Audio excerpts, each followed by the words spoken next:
नमस्कार, good evening everybody. Good evening.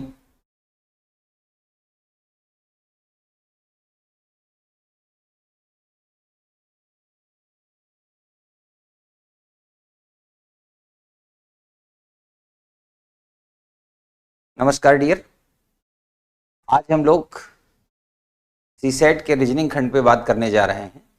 मैं संजीव तिवारी हूं और 2011 यानी 2011 में जब पहली बार सीसेट आया था और तब सीसेट क्वालिफाइंग पेपर नहीं था, इसके मार्क्स ऐड होते थे जीएस के साथ में। तब से मैं पढ़ा रहा हूं और लगभग इंडिया के टॉप मोस्ट जितने भी इंस्टीट्यूट हैं सब जगह मैं टीचर रहा। अब खान सर के साथ हूं और आप लोगों के बीच में हमारी कोशिश रहेगी कि हम लोग अपनी क्लास में बहुत कुछ सीखें और सबसे बड़ा इंपॉर्टेंट ये है कि सीसेट की वैल्यू क्या है और सीसेट को हल कैसे करते हैं। नमस्कार, दुआ सलाम सब हो गया। फर्स्ट मैं एक क्वेश्चन दूंगा, ठीक है, क्योंकि टीचर और स्टूडेंट का परिचय तब होता है जब प्रश्न और उत्तर हो। तो मैं एक प्रश्न दूंगा, आप सारे लोग मेरी बात ध्यान से सुन लीजिए। एक प्रश्न दूंगा जिसमें आपको सिर्फ जोड़ना है और घटाना है और कुछ नहीं करना होगा। और जब मैं बोर्ड पे प्रश्न लिख दूंगा तो मैं यहाँ टाइमिंग भी लिख दूंगा। आपको 3 प्रश्न होंगे, तीनों प्रश्न के उत्तर देने हैं और तेजी से देने हैं। डेटा मैं बोर्ड पर लिखूंगा, प्रश्न मैं ओरल बोलूंगा और आपको उन प्रश्नों को ध्यान से सुनना है और उसके लिए अपने आप को प्रिपेयर रखना है, ठीक है। तो हम पहला क्वेश्चन देते हैं और जब आप इसका आंसर देंगे उसके बाद मैं आपको बताऊंगा सीसेट क्या है, सिलेबस क्या है, कैसे हम लोग पढ़ेंगे, क्या क्या सीखेंगे, मेरे साथ आपको क्या क्या सीखने को मिलेगा और कैसे आप और बेहतर कर पाएंगे, इस पे भी हम लोग डिस्कस करेंगे। तो पहले तो मैं आपको क्वेश्चन देता हूं, आप लोग रेडी हो जाएं।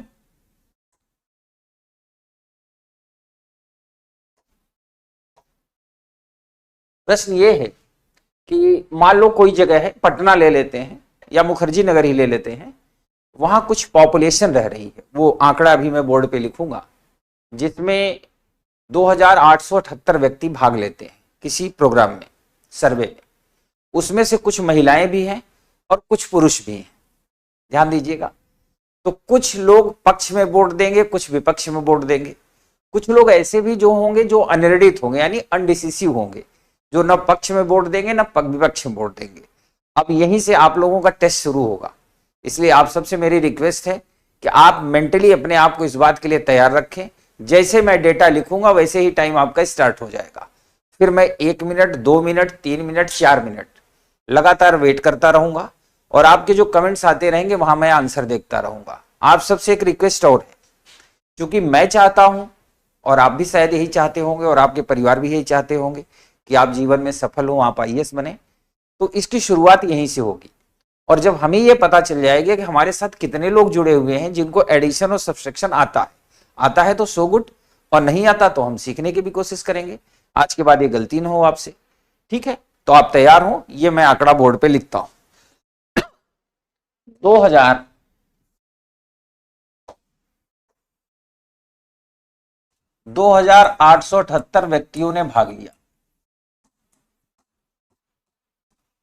आप सबको मैं एक बात और क्लियर कर दूं, व्यक्ति का मतलब सामान्यतः हम लोग हिंदी भाषी लोग ये समझते हैं व्यक्ति मतलब पुरुष होता है।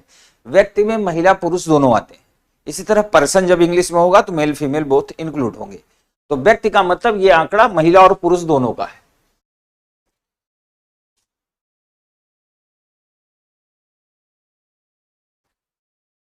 बारह सौ 26 व्यक्तियों ने प्रस्ताव के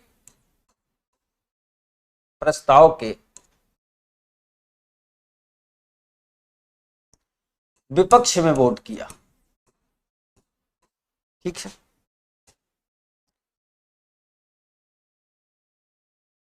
1425 व्यक्तियों ने पक्ष में वोट किया। ध्यान देते रहिएगा।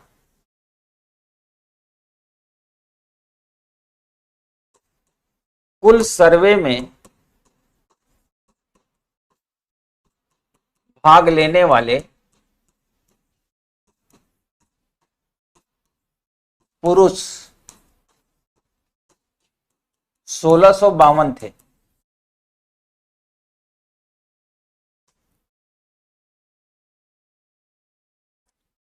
796 पुरुषों ने विपक्ष में वोट दिया।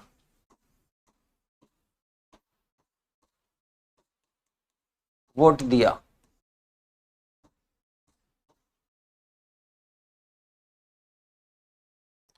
196 स्त्रियां जो थी वो अनिर्णित थी। अनिर्णित का मतलब उन्होंने न पक्ष में वोट दिया और न ही विपक्ष में वोट दिया, अनिर्णित थी।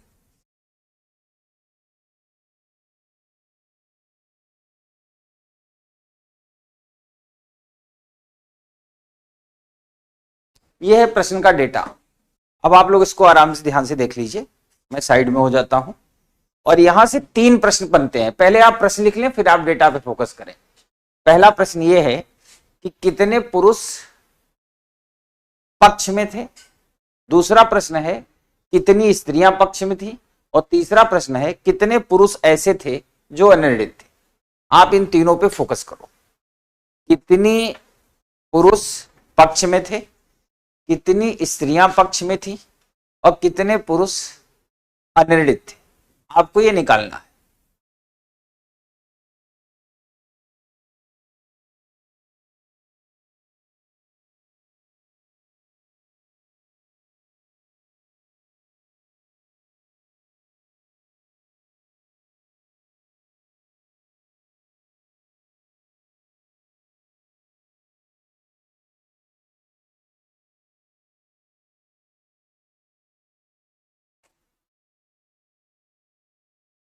If there are some students related to English medium, please listen here.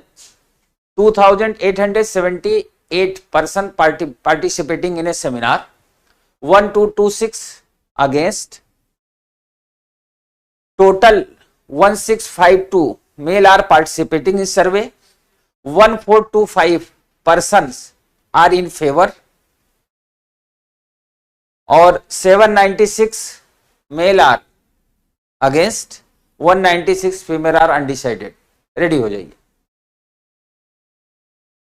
आप बस आंसर लिखिए, क्योंकि आप ऑनलाइन हैं, ऑफलाइन है नहीं, मैं आपको देख नहीं सकता। ऑफलाइन क्लासेस चाहे मुखर्जी नगर में चलती थी, चाहे करोल बाग में, दोनों जगह मेरी क्लासेस हुई हैं। तो आप ऑफलाइन होते तो मैं देखता। और एक और रिक्वेस्ट है, जो लोग आंसर लिख रहे हैं सिंगल लिख रहे हैं, सिंगल आंसर प्लीज नहीं, सिंगल आंसर प्लीज नहीं। आप जो भी आंसर देने हैं तीनों प्रश्नों के आंसर एक साथ दें। मैं आपका आंसर देख रहा हूं।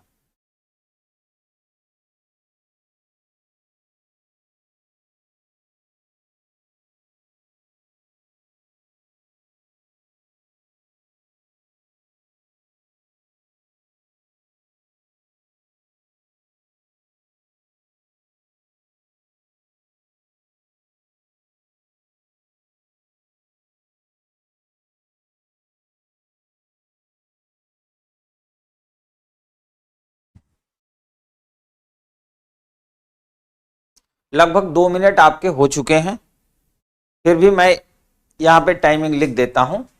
टाइम हुआ है आपका 6:44। यहां से स्टार्ट किया था 6:44 से। आप बस लगातार आंसर देते रहिए।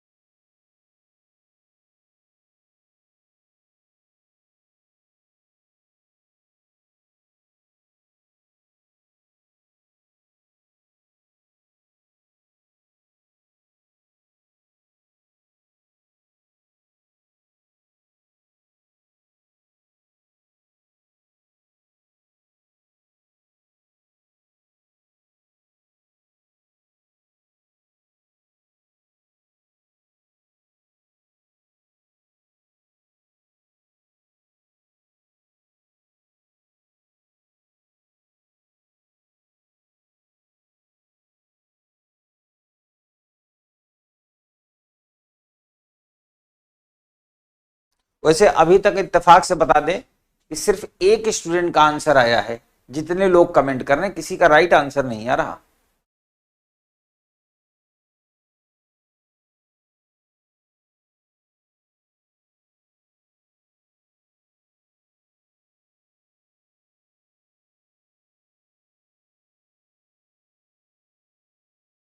चलिए अब रुकिए, कोई बात नहीं, काफी टाइम हो गया। आपको इसमें कुछ नहीं करना था, जोड़ना था, घटाना था।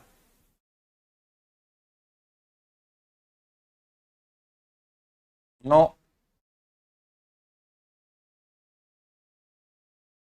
नहीं,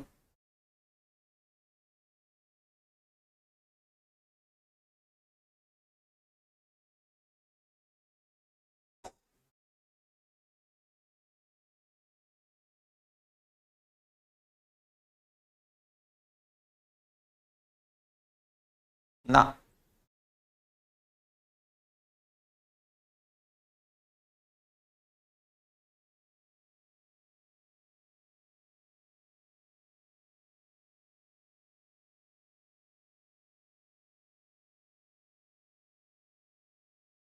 नहीं आ रहा, किसी का नहीं आ रहा।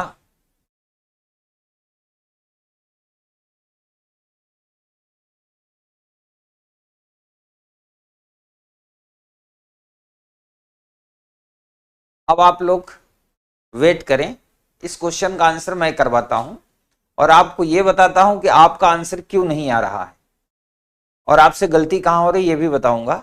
और उससे पहले इंपॉर्टेंट आपको यह बता दूं कि ये प्रश्न 2011 में सी सेट का प्रश्न है। ये 2011 में जब फर्स्ट टाइम सी सेट आया था तो ये प्रश्न पूछा गया था। अब मैं सॉल्व कराता हूं। हाँ, एक दो लोगों का भी आया, कोई बात नहीं, मैं सॉल्व कराता हूं। पहले तो आप ये जान लें कि आपसे गलती कहां हो रही है।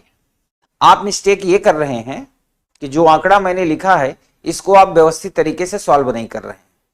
आज सी सेट की चूंकि मेरी पहली क्लास है आपके साथ, तो अभी मैं आपको बताऊंगा वास्तव में सी सेट है क्या और लोग कौन सी गलती करते हैं जिसकी वजह से सी सेट क्वालिफाई नहीं कर पाते। और आप लोगों को एक जानकारी और दे दूं कि सी सेट में वो लोग तो फेल होते ही होते हैं जिन्हें कुछ नहीं आता, वे लोग भी फेल होते हैं जो बीटेक हैं, जो आईआईटीएन हैं, जो एमएससी मैथमेटिक्स हैं। आप लोग थोड़ी देर के लिए कमेंट्स को रोक के रखें जिससे आप समझ सके, मेरी बात सुन सके, फिर आपको कमेंट करने का मौका मिलेगा, फिर आपके पास क्वेश्चंस आएंगे। इसलिए आप अपनी स्पीड को थोड़ा सा स्लो कर दें क्योंकि कमेंट में निगाह जाएगी, फिर मुझे जो आपको बताना चाहता हूं वो शायद आप तक ना पहुंच पाए। अब आप मेरी बात ध्यान सुनिए, मैं फिर प्रश्न पूछूंगा, फिर आपको मौका मिलेगा, फिर आप कमेंट्स करना और हम लोग बिल्कुल ऐसे पढ़ेंगे जैसे आमने सामने ऑफलाइन में पढ़ते हैं वैसे पढ़ेंगे। लेकिन आपसे जब मैं कहूं कि अब आप रुक जाएं तो आप रुक जाएं, संघर्ष न करें। तो सी सेट में आखिर बीटेक वाले या जो एमएससी मैथमेटिक्स या बीएससी मैथमेटिक्स है वो क्यों फेल हो जाते हैं? उसके दो कारण हैं। एक तो उन्हें लगता है उन्हें पता है सब चीजें और वो जो एसएससी बैंकिंग का ट्रेंड है उस ट्रेंड को फॉलो करते हैं। दूसरी वो गलती क्या करते हैं कि जब वो किसी प्रश्न को सॉल्व कर रहे होते हैं तो यूपीएससी चाहता है कि आप रफ भी करें तो फेयर तरीके से करें। और आप लोगों से भी यही गलती हो रही है कि जैसे ही मैंने प्रश्न दिया आपने उसको सॉल्व करना शुरू किया और अपनी कॉपी में जो आप लोगों ने रफ किया वो रफ ठीक नहीं किया, इस वजह से गलती हो गई। वास्तव में ऐसे प्रश्न कभी भी आएंगे और आएंगे, यूपीएससी पूछता ही पूछता है, तो आप इसको कैसे हल करेंगे? देखिए, आपको करना क्या है, रफ भी फेयर तरीके से करना है। यहां आपको कुल व्यक्ति लिखने हैं, कुल व्यक्ति 2878, ये है कुल व्यक्ति। मैंने आपसे ये कहा कि इसमें पुरुष भी हैं और महिलाएं भी। व्यक्ति का मतलब होता है पर्सन, यानी male female both are included. अब इसमें आपने डेटा में देखा होगा 1652, 1652 मेल है, 1652 आर मेल, मेल मतलब पुरुष है। आप ऐसे किए हो तो बड़े आसानी से आपका आंसर आता। तो जाहिर सी बात, इतने पुरुष हैं तो स्त्रियां कितनी होंगी? यही घटाइए, 8 में से 2 घटाएंगे 6, 7 में से 5 घटाएंगे 2, 8 में से 6 घटाएंगे 2 और 2 में से 1 घटाएंगे 1। यानी जो लोग पार्टिसिपेट किए इन लोगों में 1652 अगर पुरुष हैं तो जाहिर सी बात घटा देंगे तो 1226 क्या आ जाएंगी? स्त्रियां आ जाएंगी। सर आप जिस प्लेस पे हैं वहां ठंड नहीं है क्या? नहीं है, ठंड है, स्टूडियो है ना, इसलिए कम लगती है। अब यहां विपक्ष में आइए, विपक्ष, और यहां लिखिए पक्ष। कह रहा है प्रश्न में कि 1226 लोगों ने विपक्ष में वोट दिया, जिनमें से कुछ पुरुष होंगे कुछ स्त्रियां होंगी।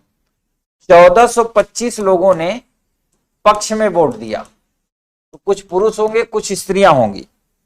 अब चूंकि 196 स्त्रियां क्या है, अनिर्णित हैं, तो ये देखिए 196 स्त्रियां अनिर्णित हैं, तो यहां पुरुष के नीचे मैंने डैश डैश कर दिया और हमने ये निकाल लिया कि कुछ ऐसे हैं जो अनिर्णित हैं, यानी जो वोट नहीं देंगे। ठीक है, अब बस इतने से ही प्रश्न सॉल्व होगा। अगर आपने भी यही काम किया होता तो हो जाता। मैं आपको ये सिखाने की कोशिश कर रहा हूं। हो सकता है आप बहुत कुछ जानते हो सकता है आप में से बहुत से लोग हों जो बीएससी मैथमेटिक्स हो, कुछ लोग बीटेक भी हों, लेकिन आप सबको मैं बता दूं चूंकि मेरे पास डेटा है और जिस बिहाफ पे मैं डेटा बोल रहा हूं, आप यूट्यूब पे डालेंगे मेरा नाम तो आप खुद ही समझ जाएंगे कि मैं किस बिहाफ पे आपको डेटा दे रहा हूं। तो आप मेरी बात को ध्यान से सुनिए और कोशिश करिए इन फ्यूचर यदि आईएएस बनना है तो हमें रफ भी करना है तो फेयर तरीके से करना है। अब देखिए बड़ा सिंपल सा है, कुछ कैलकुलेशन नहीं है। अब 1226 लोगों ने विपक्ष में वोट दिया है और इस प्रश्न में है कि जिनमें से 796 पुरुष जो हैं वो भी विपक्ष में थे, तो 796 पुरुष विपक्ष में, ये डेटा यहां रख दीजिए। ये डेटा मैंने लिखाया था, 6 में से 6 घटाएंगे 0, 12 में से 9 घटाएंगे 3 और यहां 11 में से 7 घटाएंगे 4। तो जाहिर सी बात है 796 पुरुष अगर विपक्ष में थे तो 430 स्त्रियां विपक्ष में होंगी। पर सवाल मैंने ये तो पूछा नहीं था, मैंने पूछा था कितने पुरुष पक्ष में होंगे, कितनी स्त्रियां पक्ष में होंगी और कितने पुरुष अनिर्णित होंगे। अब आप देखिए 1425 पक्ष में, अनिर्णित का ये आ गया। तो सबसे पहले हम निकालेंगे कि अगर इतने 1226 लोग विपक्ष में वोट दिए, 1425 लोग पक्ष में दिए, तो कितने लोग अनिर्णित रहे होंगे। यानी ये जो टोटल है इन दोनों ने पक्ष विपक्ष में वोट दे दिया, तो जो नहीं दिए वो अनिर्णित होंगे। तो इसको जोड़िए, 6 5 11, 2 2 4 1 5, 4 2 6, 1 1 2, टोटल 2651, 2651 पर्सन ऐसे थे जो या तो पक्ष में थे यानी फेवर में या विपक्ष में थे। और भाग कितने लिए, 2878। तो इसका मतलब जो लोग इसमें नहीं आए हैं वो अनिर्णित रहे होंगे। घटाइए, 8 में से 1 घटाएंगे 7, 7 में से 5 घटाएंगे 2, 8 में से 6 घटाएंगे 2। अब क्लियर हो गया, कुल 227 व्यक्ति ऐसे थे जो अनिर्णित थे। अब 227 में से 196 तो स्त्रियां हैं, तो पुरुष कितने होंगे, 227 में से 196 घटा देंगे तो पुरुष कितने आ जाएंगे, 31, 31 आ गया। ठीक है, अब यहां ये पक्ष हमें निकालना है। कुल स्त्रियां 1226 हैं, जिनमें से 430 तो विपक्ष में है, 196 जो है अनिर्णित है यानी घर से वोट डालने नहीं गई, तो कुल कितने हो गई, 626। अब जो टोटल स्त्रियां उनमें से 626 तो ये हो गई, जो शेष बचेंगी वो किस में जाएंगी, वो जाएंगी पक्ष में। तो 1226 में से 626 घटाएंगे तो क्या आएगा, 600। और ये टोटल 1425 पक्ष में है, 1425 में से 600 घटाएंगे तो कितना आएगा, 825। तो हमारा आंसर हुआ 825, 600 और 31। ये हमारा आंसर बना। ठीक है, तो आप बिल्कुल परेशान ना हो, आप इसे नोट कर लें। और ये 2011 का प्रश्न है, सीसेट का प्रश्न है। जब आप इसे नोट कर लेंगे तो आपको कम से कम आज के बाद ये समझ में आएगा कि यदि हमें कैलकुलेशन भी करना है तो किस लेवल का कैलकुलेशन करना है कि हमसे मिस्टेक ना हो। ठीक है, नोट कर लीजिए।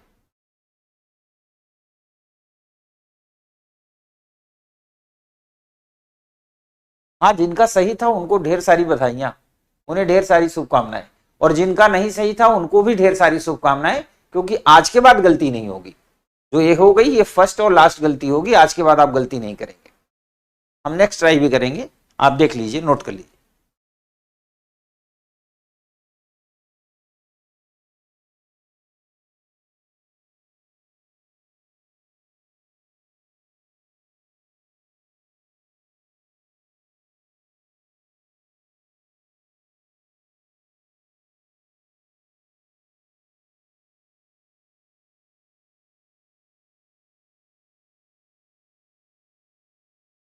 चलिए, लोग कह रहे हैं रिपीट कर दीजिए। चलिए, अब आप लेट में आएंगे तो रिपीट मांगेंगे, मैं एक बार बता दे रहा हूं, लेकिन कल से आप सबसे रिक्वेस्ट है कि चूंकि ये जो मेरी क्लास चल रही है this is aptitude class. Aptitude का मतलब होता है लर्निंग क्लास। लर्निंग की तो ऐसे खासियत होती है कि फेस टू फेस बेहतर लर्निंग करता है व्यक्ति, लेकिन ऑनलाइन ही सही। लेकिन जब आप लाइव क्लास में होंगे तो हो सकता है कि मैं आपकी बात भी समझ पाऊं और आप मेरी बात को भी समझ पाए। तो कल से कोई आदमी डिले नहीं होगा। अब आप फिर समझ लीजिए, जो मैंने डेटा दिया था कि 2878 व्यक्ति किसी सर्वे में भाग लेते हैं, 1226 विपक्ष में होते हैं, 1425 पक्ष में होते हैं, 196 स्त्रियां निर्णित होती हैं, भाग लेने वालों में 1652 पुरुष होते हैं और 796 पुरुष ऐसे होते हैं जो विपक्ष में वोट देते हैं। यही हमारे पास डेटा आया था, ये प्रश्न था, यही यूपीएससी ने लिखा है, 2011 का प्रश्न है ये सीसेट का। और यूपीएससी ने यहां से प्रश्न पूछा था कितनी स्त्रियां, कितने पुरुष निर्णित होंगे, कितनी स्त्रियां पक्ष में होंगी, कितने पुरुष पक्ष में होंगे। तो ये हमने टोटल लिखा 2878 व्यक्ति, इनमें से 1652 पुरुष हैं, यहां से घटा दिया तो 1226 स्त्रियां आ गई। ये विपक्ष का था, ये पक्ष का था। विपक्ष में 796 पुरुष विपक्ष में थे, ये डेटा दिया हुआ था, यहां से माइनस करें तो 430 आ गई, स्त्रियां आ गई। 1425 पक्ष में थे, पक्ष का ना तो हमें पुरुष पता था ना स्त्री, कोई बात नहीं, लेकिन हमें पता था 196 स्त्रियां निर्णित हैं। तो अब अगर 196 स्त्रियां निर्णित हैं तो ये जो टोटल व्यक्ति हैं इनमें से कुछ व्यक्ति ऐसे होंगे जो अनिर्णित रहे होंगे, और रहे होंगे तो क्या करेंगे, पक्ष और विपक्ष को जोड़ करके टोटल में से घटा देंगे तो 227 आ गया। 227 व्यक्ति ऐसे थे जो निर्णित थे, और 227 में 196 स्त्रियां निर्णित थे तो घटा दिया 31 आ गया। अब यहां आइए, कुल आपके गांव में स्त्रियां हैं 1226, जिनमें से 430 ने विपक्ष में वोट दिया, 196 घर से वोट डालने ही नहीं गई। इसका मतलब जो शेष बची वो पक्ष में वोट डाली होंगी। तो मैंने 430 196 को जोड़ा, 626 आया। 1226 में से 626 घटा देंगे तो 600 आ जाएगा। अब 600 अगर स्त्रियां पक्ष में हैं और टोटल 1425 व्यक्ति पक्ष में थे, इसको घटा देंगे तो कितना आ गया, 825। तो ये हमारा आंसर आ गया। अब आप ध्यान से सुनिए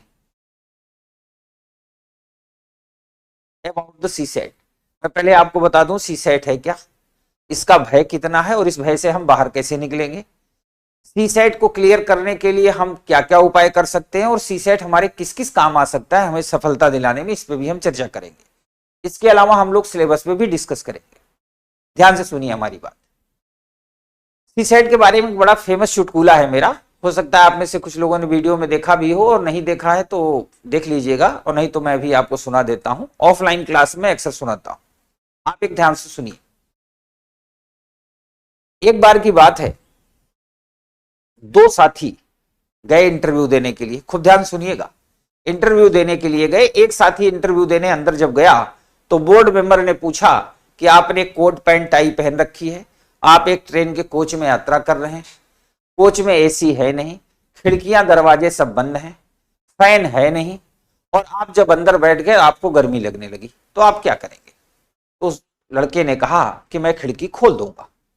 बोर्ड मेंबर, ये चुटकुला है, बोर्ड मेंबर ने कहा कि अगर खिड़की की लंबाई 1.5 मीटर, चौड़ाई 1 मीटर और जो कोच है उसका आयतन 1000 घन मीटर हो, ट्रेन पूरब से पश्चिम चल रही हो, हवा पश्चिम से पूरब जा रही हो, ट्रेन की गति 80 किलोमीटर प्रति घंटा हो, हवा की गति 120 किलोमीटर प्रति घंटा हो, तो उतनी खिड़की जो हवा अंदर आएगी कितनी देर में कोच ठंडा हो जाएगा। अब इतना बड़ा कैलकुलेशन सुनने के बाद वो लड़का ही ठंडा हो गया, वो बाहर निकल के आ गया, आके अपने दोस्त से बताया। उसके दोस्त ने पूरी कहानी सुनी, वो भी अंदर इंटरव्यू देने गया। खूब ध्यान सुनिएगा, यही है सीसेट। जब वो अंदर इंटरव्यू देने गया तो बोर्ड मेंबर ने सेम क्वेश्चन उससे रिपीट किया कि ऐसा ऐसा है, आप ट्रेन में यात्रा कर रहे हैं, कोट पैंट टाई पहने हैं, गर्मी लग रही है, आप क्या करेंगे। तो उसने क्या जवाब दिया, ध्यान सुनिएगा। उसने कहा सबसे पहले मैं कोट उतार दूंगा। बोर्ड मेंबर ने कहा फिर भी गर्मी लग रही है तो कहा फिर टाई उतार दूंगा। मेंबर ने कहा फिर भी गर्मी लग रही है तो उसने कहा शर्ट उतार दूंगा। बोर्ड मेंबर ने कहा फिर भी गर्मी लग रही है तो उसका जवाब था कि मैं कुछ भी करूंगा पर खिड़की नहीं खोलूंगा। तो दरअसल सीसेट के बारे में यही एक धारणा है। स्टूडेंट ये सोचता है हम कुछ भी करेंगे बट खिड़की नहीं खोलेंगे, लेकिन अगर खिड़की नहीं खोलेंगे तो हमारी सफलता के द्वार नहीं खुलेंगे। ये तो है सीसेट के बारे में चुटकुला। अब पॉइंट नंबर 2, क्या सीसेट को लेके इतना भय है कि इस भय से हम पार नहीं पा सकते। इसके बारे में बड़ी सिंपल सी धारणा है। यदि हम अपने IQ मतलब इंटेलिजेंस क्वोशिएंट, EQ मतलब इमोशनल क्वोशिएंट, एप्टीट्यूड यानी अभिरुचि और एटीट्यूड मतलब नजरिया, इन पर यदि हम फोकस करेंगे तो जाहिर सी बात है हमारा बेहतर होगा। और अगर हम अपना बेहतर चाहते हैं तो इन चारों पे हम फोकस करें। तो दरअसल जो सीसेट की क्लास है, एप्टीट्यूड की क्लास, एक लर्निंग क्लास होती है, और जितना सीखेंगे उतना हम शार्प होते जाएंगे। आप यकीन माने, today is my first class with you, और हम कोशिश ये करेंगे कि जब मेरी क्लासेस चलती रहेंगी, लगभग 10 से 12 क्लासेस हो जाएंगी। आज आप अपनी एनालिसिस कर लेना, आप फेस टू फेस होते तो ज्यादा बेहतर होता, लेकिन ऑनलाइन ही सही।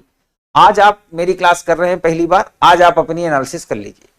जब लगातार 10 दिन मेरी क्लासेस हो जाएंगी, फिर आप अपनी एनालिसिस करिएगा, तो आप लोग ये पाएंगे कि अब आपके सोचने और समझने के नजरिए में बहुत कुछ बदलाव आ गया है, यानी आपके सोचने में डायमेंशंस आ गया। इसलिए आप डायमेंशंस के लिए तैयार हो, हम उस पर भी चर्चा करेंगे।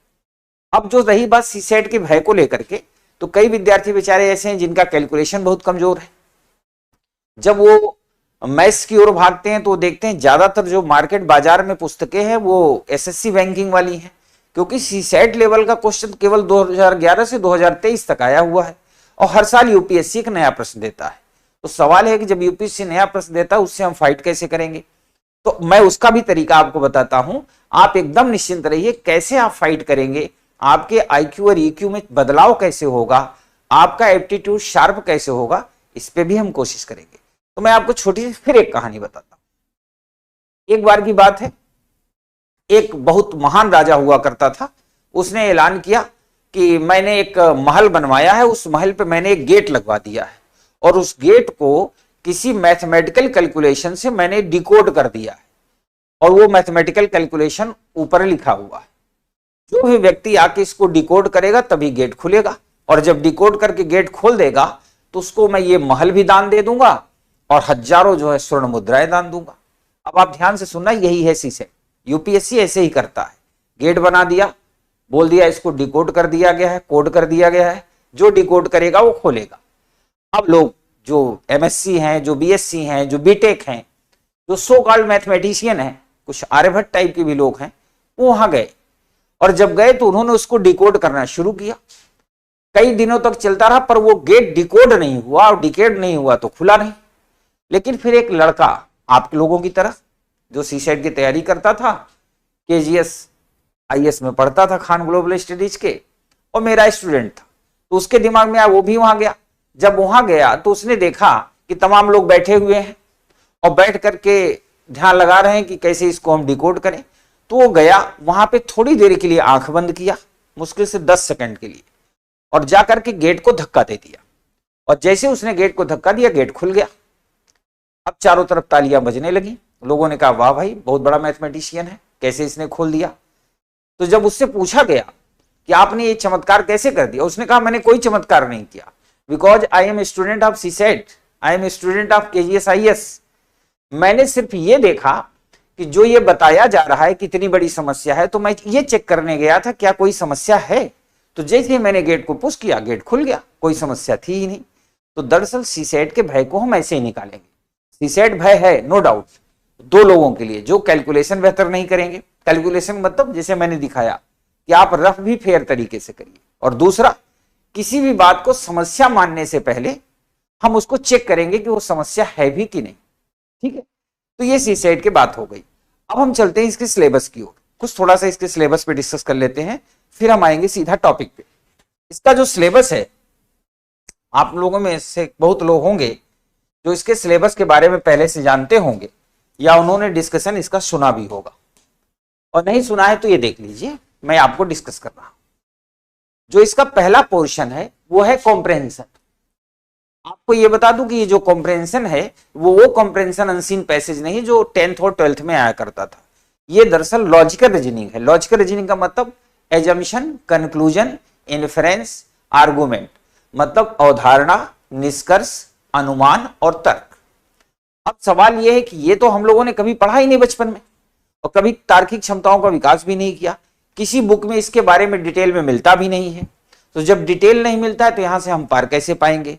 और इत्तेफाक ये है कि 2019 के बाद से सीसेट के पेपर का लेवल इस लेवल पे रख दिया गया है कि जो लोग फाइनली सेलेक्ट हो रहे हैं, आईएएस हो रहे हैं, वो दो रास्तों का इस्तेमाल करते हैं। पहला रीजनिंग का पोर्शन जो general, mental ability, analytical ability, logical reasoning है, और दूसरा वो कॉम्प्रहेंशन का इस्तेमाल करते हैं। इन दोनों को मिला के नियर अबाउट 45 के आसपास क्वेश्चंस आ जाते हैं, 50 के आसपास, और इसी के सहारे पास होते हैं। जो प्रश्न बेसिक न्यूमेरेसी के हैं वो इस लेवल के आते हैं, हर बार एक नया प्रश्न आता है कि वहां फाइट करना थोड़ी सी कठिनाई हो जाती है। तो आपको मैं ये जानकारी दे दूं, इस सिलेबस का जो ये कॉम्प्रहेंशन वाला हिस्सा है, इस पर मैंने एक वीडियो पढ़ा भी हुआ है खान ग्लोबल स्टडीज पे, उस पे मैंने केवल अवधारणा बताया, लेकिन आपके बैच में, आपकी क्लास में मैं चारों पे डिस्कस करूंगा, अवधारणा पे भी यानी एजम्पशन पे, कंक्लूजन यानी निष्कर्ष पर, इन्फरेंस यानी अनुमान पर, और तर्क यानी आर्गुमेंट पे। क्लास में भी चारों पे डिस्कस होगा और ये पोर्शन मैं आपके साथ डिस्कस करूंगा, कॉम्प्रहेंशन। तो आप एकदम निश्चित रहें, कॉम्प्रहेंशन आपका बहुत बेहतर जाएगा। सेकंड पॉइंट आते हैं, interpersonal skill including communication skill, यानी संचार कौशल सहित अंतर्व्यक्ति कौशल। दरअसल ये सीसेट का पार्ट तो है सिलेबस का, ये 2011 में लाया गया था, लेकिन यहां से कोई प्रश्न नहीं पूछा जाता। अब सवाल यह है कि जब प्रश्न नहीं पूछा जाता तो यूपीएससी के सिलेबस में ये कर क्या रहा है। दरअसल ये यूपीएससी के सिलेबस में इसलिए दिया गया कि यदि आप फर्स्ट डे आईएएस की तैयारी करना शुरू करेंगे तो जाहिर सी बात है पहले आप सिलेबस देखेंगे, और सिलेबस देखेंगे तो प्रीलिम्स का सिलेबस देखेंगे सबसे पहले, प्रारंभिक परीक्षा का। और जब प्रारंभिक परीक्षा का आप सिलेबस देखेंगे तो history, polity, geography, economy, current affair, science, tech, ये तो जीएस के पार्ट में मिलेगा। सीसेट में ये एज इट इज यही लिखा हुआ मिलेगा। अब सवाल यह कि interpersonal skill including communication skill को उन्होंने दिया क्यों है? उन्होंने मात्र इसलिए दिया है कि यदि आप आईएएस तैयारी करना चाहते हैं तो अपनी टोन को, अपने स्टेटमेंट को, अपनी लैंग्वेज को शार्प करना शुरू करिए, तेज करना शुरू करिए। जैसे अब तेज कैसे होगी ये भी हम क्लास में सीखेंगे, 1 बाय 1 करके सीखते रहेंगे कि आप मीठा कैसे बोले। जैसे एक बड़ी फेमस कहावत है, कौवा और कोयल दोनों एक ही कम्युनिटी से आते हैं, यानी एक तरह से भाई बहन जैसे होते हैं, एक परिवार के सदस्य जैसे होते हैं। आपने नोटिस किया होगा कि जब कोयल बोलती है तो उसके 7 लोग कूकू करते हैं, और वहीं जब कौवा बोलता है तो लोग पत्थर मारते हैं। आखिर क्यों? क्योंकि दोनों के टोन का डिफरेंस है। और आपको शायद ये जानकारी भी होगी कि इंटरव्यू 275 नंबर का होता है, पाने वाले 210, 215 भी पाते हैं। कुछ लोग ऐसे होते हैं जो 150, 160 नंबर पाते हैं। अब आप सोचिए कि उस टॉप लेवल पे जब आप अपने मतलब सफलता की आखिरी लड़ाई लड़ रहे होंगे, तो यदि इंटरव्यू में आपको कम मार्क्स मिल गए तो उसकी भरपाई आप कैसे कर पाएंगे?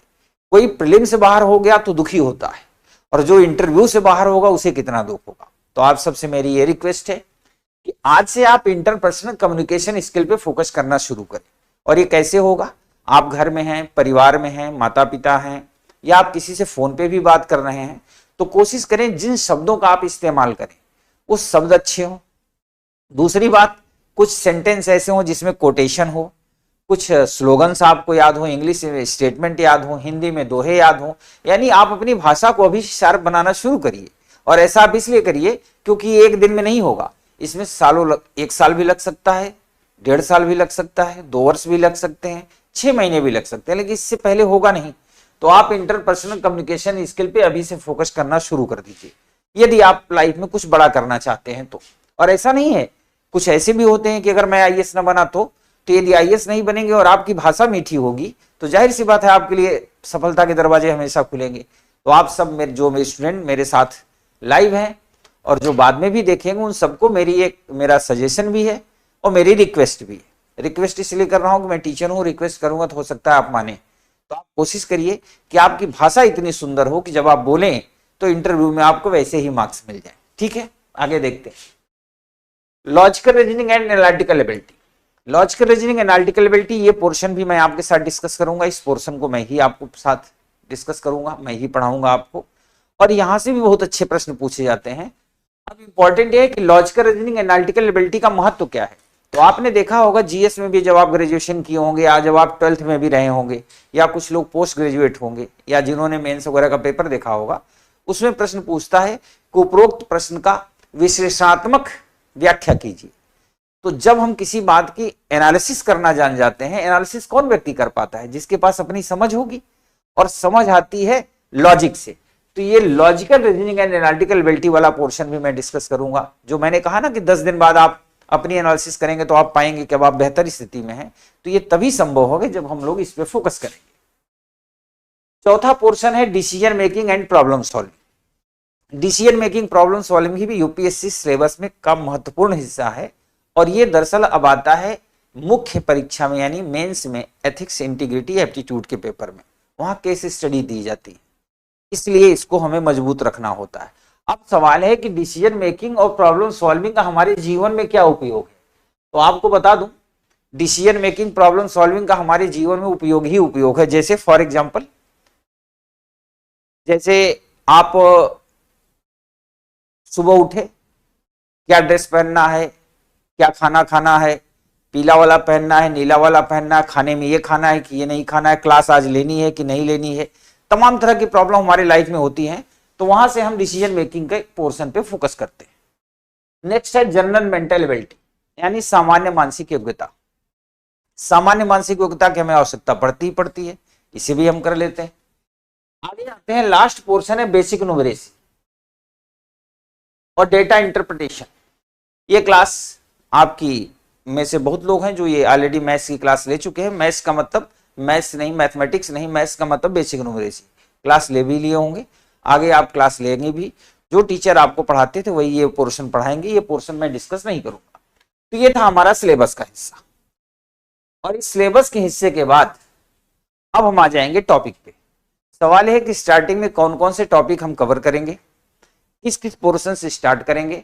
तो आप सबको मैं ये बता दूं कि स्टार्टिंग से ही मैं उन टॉपिक्स को कवर करूंगा जहां से ज्यादा प्रश्न पूछे जाते हैं, और उन टॉपिक्स को कवर करूंगा जहां से कठिन प्रश्न पूछे जाते हैं, यानी जो टॉपिक अपने आप में कठिन होते हैं वहां से हम लोग डिस्कस करेंगे। जैसे जैसे आपके डाउट्स आते जाएंगे, आप पूछते जाएंगे, हम आपको कराते चले जाएंगे। ठीक है, तो आज हम टॉपिक स्टार्ट करेंगे। जो सबसे महत्वपूर्ण टॉपिक है वो है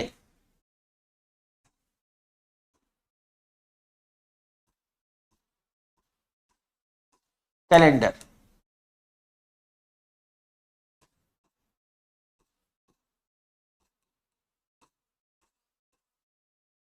इस टॉपिक पे आज हम डिस्कस करेंगे बचे हुए टाइम में।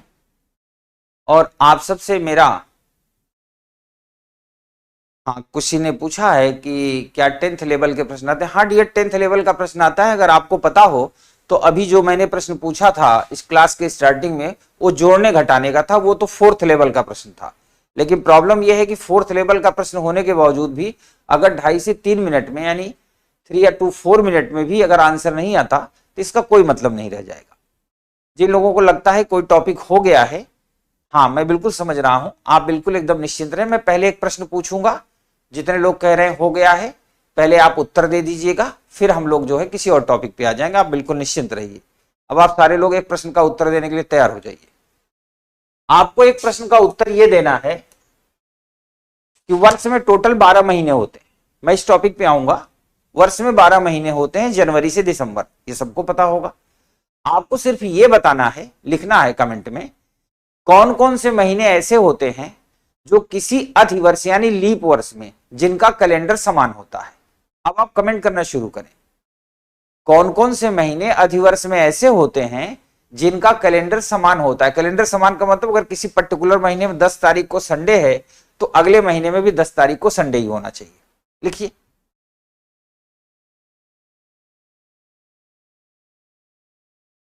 आपको उन मंथ के नाम लिखने हैं।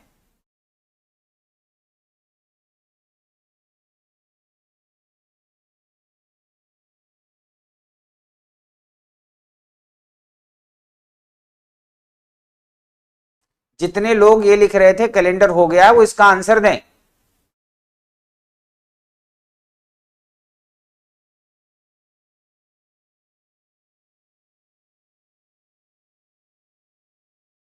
ना, नहीं, बिल्कुल नहीं, बिल्कुल नहीं।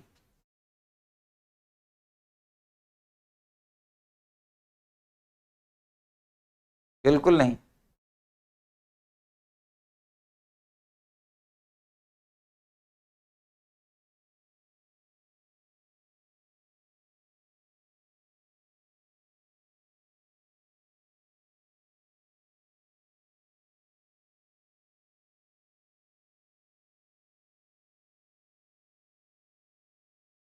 बिल्कुल नहीं।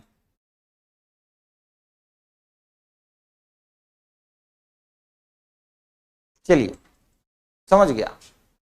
अब आप आ जाइए सीधा टॉपिक पे। अब ये टॉपिक पे मैं डिस्कस करता हूं और आप मेरी बात सुनिए। आज की क्लास आपकी 8 PM तक है, 8 बजे तक।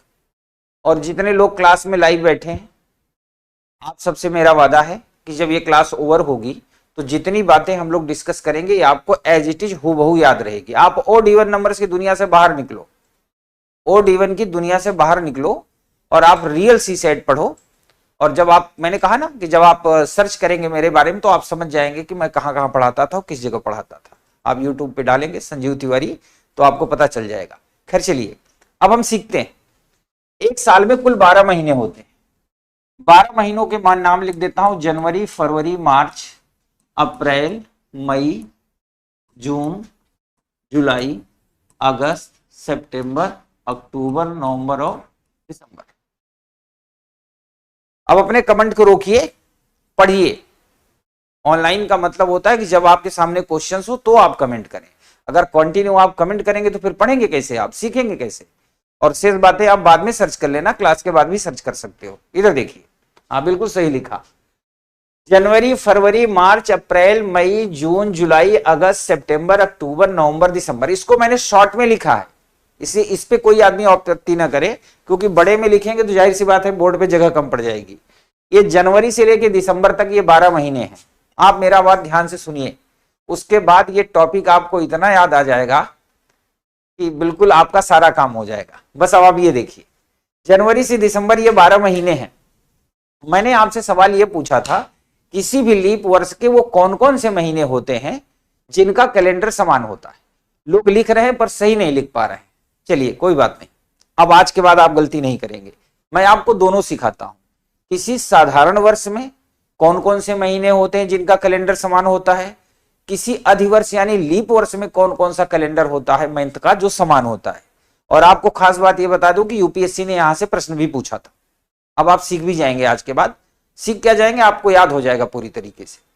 पहले मैं आपको कोड सिखाऊंगा, उसके बाद मैं आपको बताऊंगा अधिवर्ष क्या होता है, लीप वर्ष क्या होता है, सामान्य वर्ष क्या होता है, वर्ष दो प्रकार के होते ही क्यों हैं, महीने 12 कैसे बने और ये कैलेंडर का निर्माण कैसे हुआ, लीप ईयर निकालने की जो प्रोसीजर है वो कैसे फॉलो हुआ, इन सब पे हम चर्चा करेंगे। पहले आप कोड पे फोकस करिए, कमेंट पे कम फोकस इस पे करिए, सीखने पे।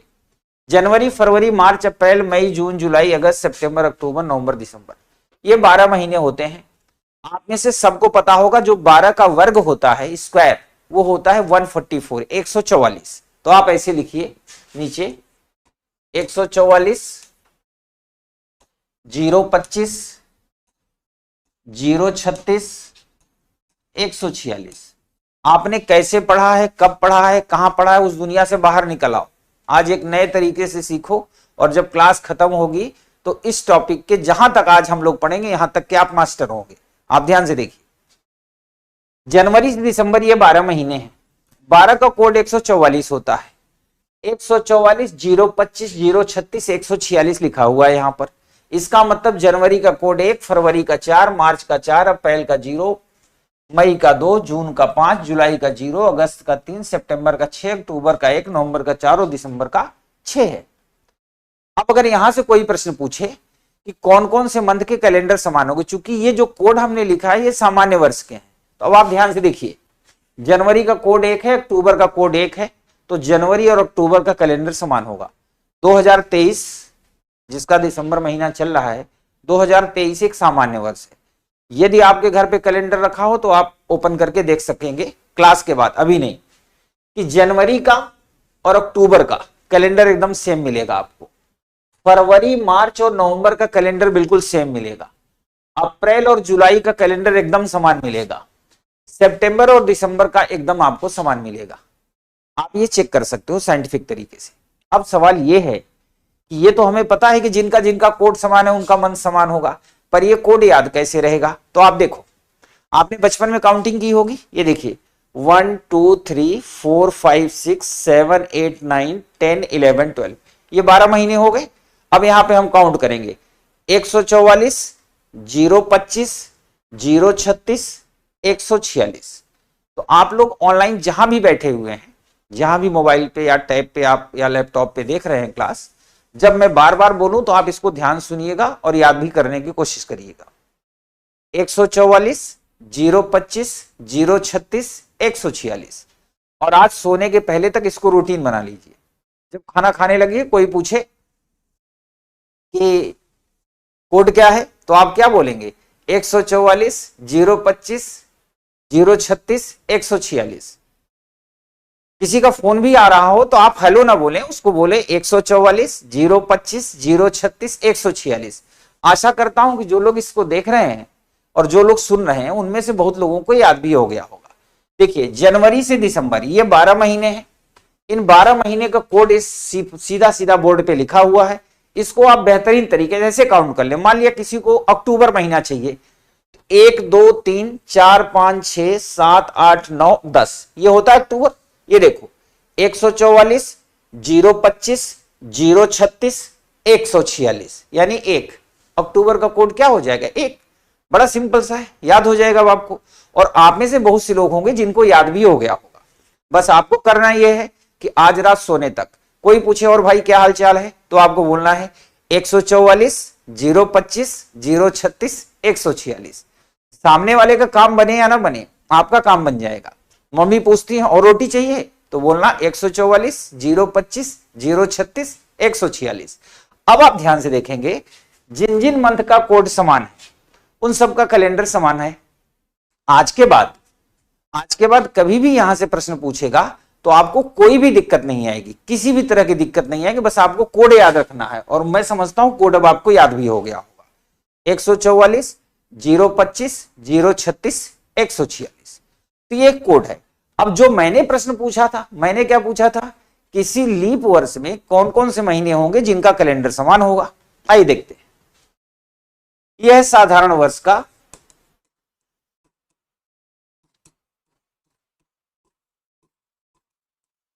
साधारण वर्ष।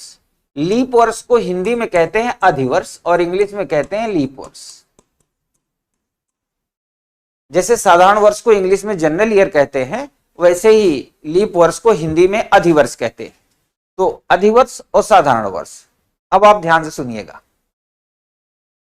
कोड आपको याद है जनरल ईयर का। जनरल ईयर का कोड कैसे याद रखेंगे, एक वर्ष में 12 महीने होते हैं, ये सबको याद रहेगा।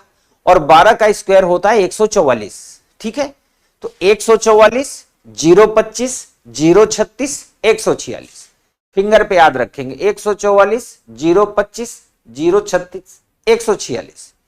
उम्मीद करता हूं आप सबको याद हो गया होगा। आज याद हो गया होगा तो मुझे बड़ी खुशी होगी। तो अब अगर पूछेगा साधारण वर्ष में कौन कौन से महीने का कैलेंडर समान होता है, तो आप सीधा सीधा बता सकते हो जनवरी अक्टूबर, मार्च फरवरी मार्च और नवंबर, अप्रैल और जुलाई, सितंबर और दिसंबर। यहां से कई तरह के प्रश्न पूछ सकता है। जैसे पूछ लिया किसी भी वर्ष में अगर 17 सितंबर को सोमवार है तो 17 दिसंबर को क्या होगा। तो अगर 17 सितंबर को सोमवार होगा तो 17 दिसंबर को भी क्या होगा, सोमवार होगा।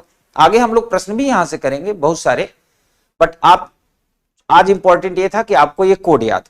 अब इधर देखिए, अब अभी मैं बताऊंगा कि वर्ष दो प्रकार के होते हैं, साधारण वर्ष और अधिवर्ष कैसे बनते हैं। और जो साधारण वर्ष होता है उसमें फरवरी 28 की होती है।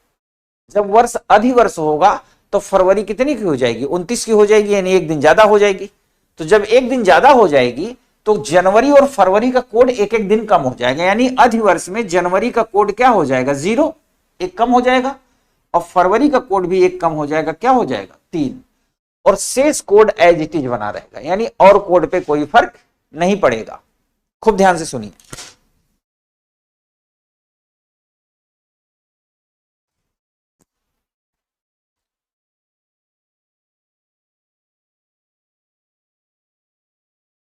आप नीचे वाले को याद मत करिए, इसको समझने की जरूरत है कि इसको हम समझते कैसे।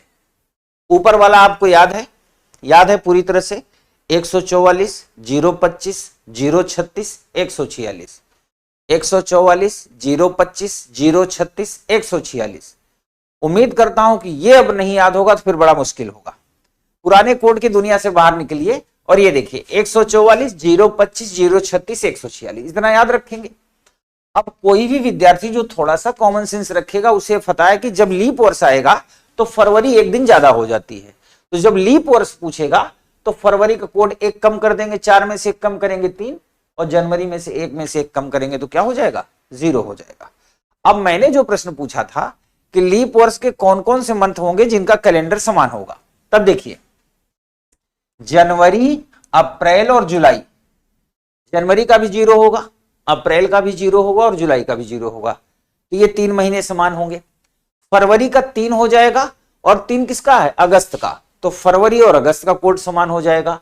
मार्च और नवंबर का कोड समान रहेगा और सितंबर और दिसंबर दोनों में समान बना रहेगा, साधारण वर्ष में भी और अधिवर्ष में भी। तो ये आपके याद करने का तरीका है, इसको आप याद कर लीजिए और इसको दिमाग में सेट कर लीजिए। आगे बचे हुए टाइम में जो भी हम सीख सकते हैं हम सीखने की कोशिश करते हैं, थोड़ा सा तेजी सीखने की कोशिश करते हैं। 144, 025, 036, 146, यह है साधारण वर्ष का। अधिवर्ष आएगा तो केवल जनवरी फरवरी का कोड हम एक एक कम कर देंगे, ठीक है। अब उम्मीद करता हूं कि जितने लोग ये कह रहे थे कैलेंडर हो गया है, अब वो थोड़ी देर में संतुष्ट हो जाएंगे। 144, 025, 036, 146, और इस मेथड से पढ़ने के बाद सिंगल प्रश्न आपका कभी भी और किसी भी एग्जाम में गलत नहीं होगा, इसलिए एकदम आप निश्चिंत रहिए, ठीक है। अब मैं चलता हूं प्रॉपर कैलेंडर की क्लास पर, क्योंकि आप लोग कह रहे थे हो गया है, इसलिए मैं यहां से शुरू किया। अब मैं आ जाता हूं प्रॉपर क्लास पे, थोड़ा सा ब्रीफ कर देता हूं। दरअसल जिस कैलेंडर को आप पढ़ते हैं, इस कैलेंडर का निर्माण बहुत पहले एक राजा हुआ करता था विश्व में, जिसका नाम था जूलियस सीजर। आप में से कुछ लोगों ने उनका नाम सुना भी होगा, जूलियस सीजर। ये जो जुलाई महीना है ये जूलियस के नाम से ही बना है, उन्हीं के ही उत्तराधिकारी थे अगस्टस, उनके नाम से अगस्त महीना बना हुआ है। उससे पहले क्या होता तो पूरे विश्व में अलग अलग तरीके के कैलेंडर प्रचलित थे और सब जगह अपनी अपनी गणना का आधार हुआ करता था। जूलियस सीजर ने अपने टाइम में पूरे विश्व के विद्वानों को बुलाया और उन्होंने कहा कि एक ऐसा साइंटिफिक कैलेंडर तैयार करिए, वैज्ञानिक कैलेंडर, जो पूरे विश्व में सर्वमान्य हो, यानी यूनिवर्सल हो और युगों युगों तक काम करता रहे। अब जाहिर सी बात है युगों युगों तक वही काम करेगा जो पूरी तरह से साइंटिफिक होगा। अब साइंटिफिक बनाने में उन्होंने क्या किया, उन्होंने अर्थ का मूवमेंट देखा। आपने पढ़ा होगा जियोग्राफी में, नहीं पढ़ा है तो पढ़ेंगे। पृथ्वी एक तो अपने एक्सिस पे ऐसे घूमती है, ऐसे, और ये है सूर्य, एक तो अपने एक्सिस पे घूमती है और एक सूर्य के सराउंडिंग चक्कर लगाती है। तो अब आप यहां से समझिए, पृथ्वी जब अपने एक्सिस पे एक चक्कर पूरा करती है, एक सर्कल, तो ये पूरा करती है 23 घंटे 56 मिनट और कुछ सेकंड में, 23 घंटे 56 मिनट और कुछ सेकंड में। लेकिन चूंकि हम दिन बनाते हैं तो 23 घंटे 56 मिनट में 4 मिनट और जोड़ के 24 घंटे का एक दिन बना देते हैं। अब दूसरा, यही पृथ्वी जब सूर्य के सराउंडिंग मूवमेंट करती है ऐसे, तो इस 24 घंटे के हिसाब से, 23 घंटे 56 मिनट के हिसाब से नहीं, 24 घंटे के हिसाब से 365 दिन 5 घंटे 48 मिनट 46 एंड समथिंग सेकेंड में ये चक्र पूरा करती है। फिर ध्यान सुनिए, 365 दिन 5 घंटा 48 मिनट और 46 समथिंग सेकंड के आसपास पार करती है।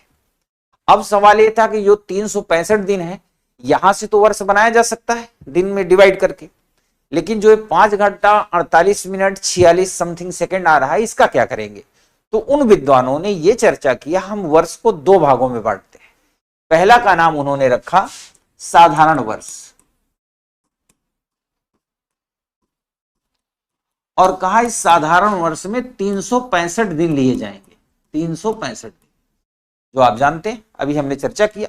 365 दिन क्यों लेते हैं, क्योंकि पृथ्वी जो है 365 दिन 5 घंटे 48 मिनट 46 सेकंड में मूवमेंट करती है।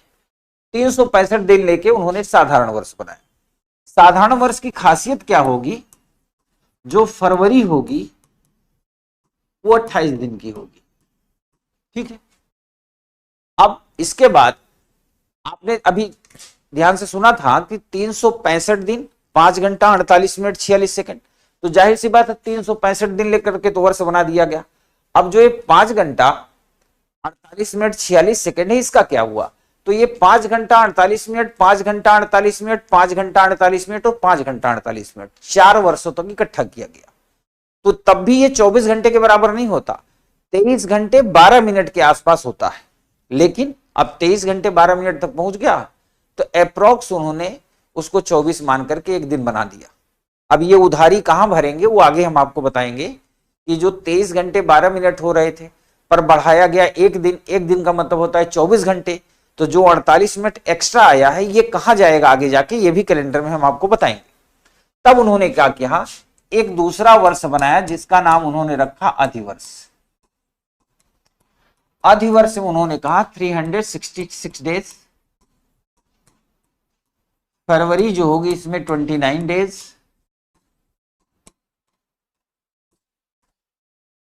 ये कैलेंडर का उन्होंने आधार बनाया, दो टाइप का। यूपीएससी यहां से प्रश्न नहीं पूछेगा कि वर्ष कितने कितने दिन के होते हैं, 365 दिन के होते हैं, 366 डेज के होते हैं या 365 के, यूपीएससी यहां से प्रश्न नहीं पूछेगा।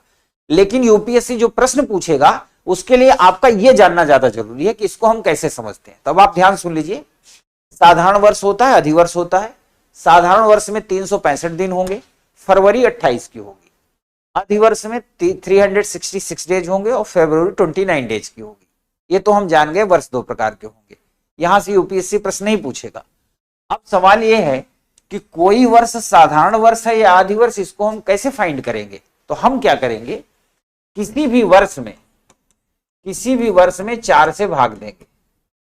अगर शेष शून्य आ गया, किसी भी वर्ष मान लिया 2012 है, 2016 है, 2020 है, 4 से भाग देंगे, शेष शून्य आएगा।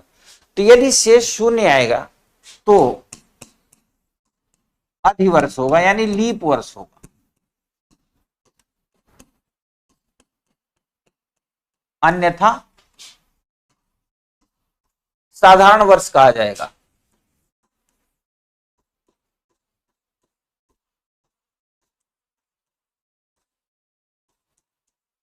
ठीक है, किसी भी वर्ष में हम 4 से भाग देंगे, यदि शेष शून्य आएगा तो अधिवर्ष होगा, अन्यथा वो साधारण वर्ष में काउंट किया जाएगा।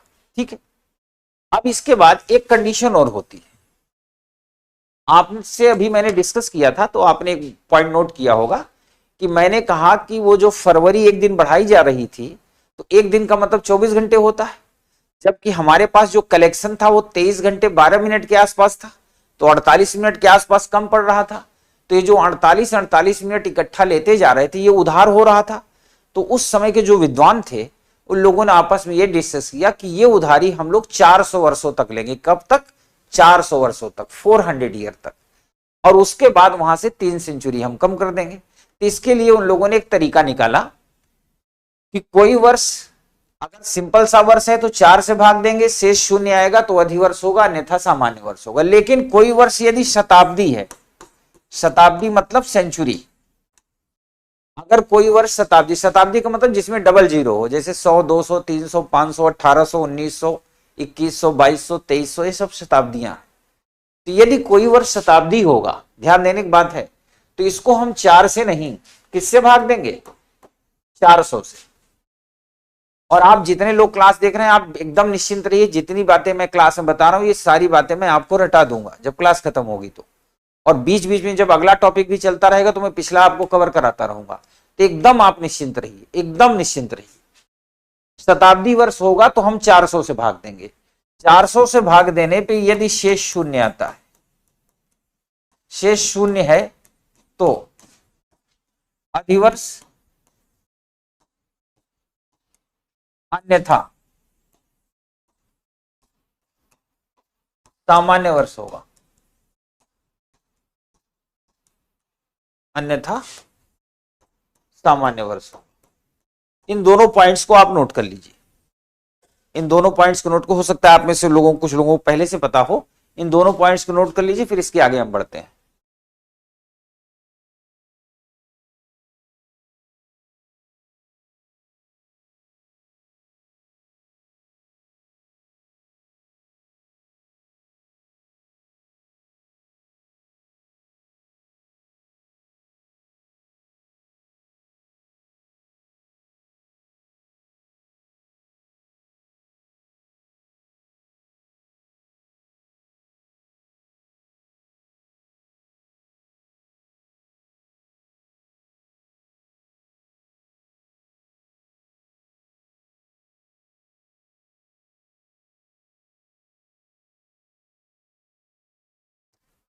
Okay dear, I know about this is English batch. अब मैं यूज किया करूंगा, इंग्लिश में बोल दिया करूंगा। यदि टर्म लिखते वक्त, चूंकि हिंदी इंग्लिश दोनों है, तो अगर टर्म मैं हिंदी में लिखूंगा तो मैं बोलूंगा इंग्लिश में। For example, general year 365 days, February 28 days. अधिवर्ष को लीप वर्ष करते हैं, leap year 366 days, February 29 days. Any year divided by 4 if reminder is 0 then leap year, otherwise general year.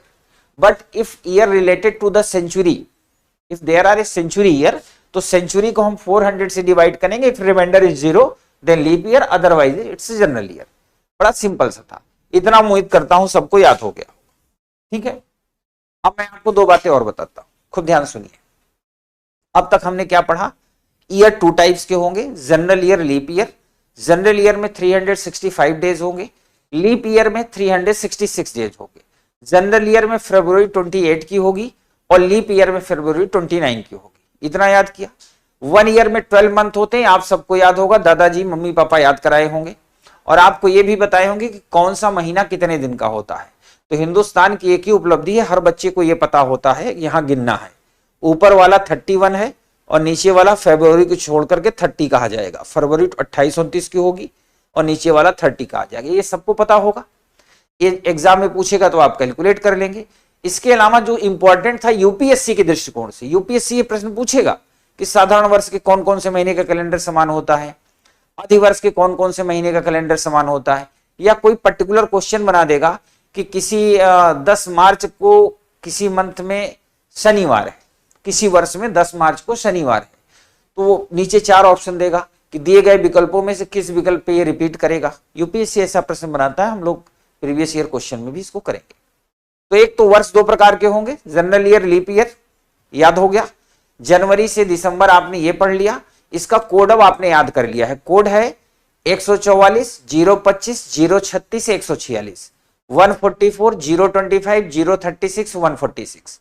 इसके अलावा जब लीप ईयर आएगा तो जनवरी फरवरी का कोड हम एक एक कम कर देंगे, बस इतना ही हमें याद रखना है।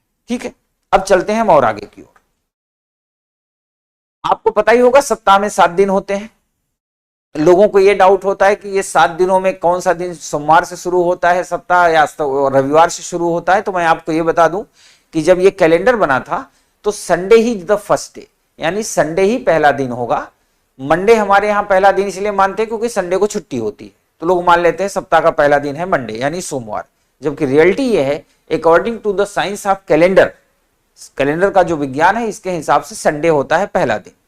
तो ये देखिए, संडे को हमने लिख दिया पहला दिन। संडे ऐसे लिख दो, मंडे, ट्यूसडे यानी मंगलवार, वेंसडे यानी बुधवार, थर्सडे यानी बृहस्पतिवार, फ्राइडे यानी शुक्रवार, सैटरडे यानी शनिवार। इसके लिए कुछ याद करने की जरूरत नहीं, ये क्रम से बस ऐसे लिख दो। आज के बाद याद रखना, according to the calendar of science Sunday is the first day, Sunday ही पहला दिन है। तो आप संडे के आगे लिख दीजिए 1,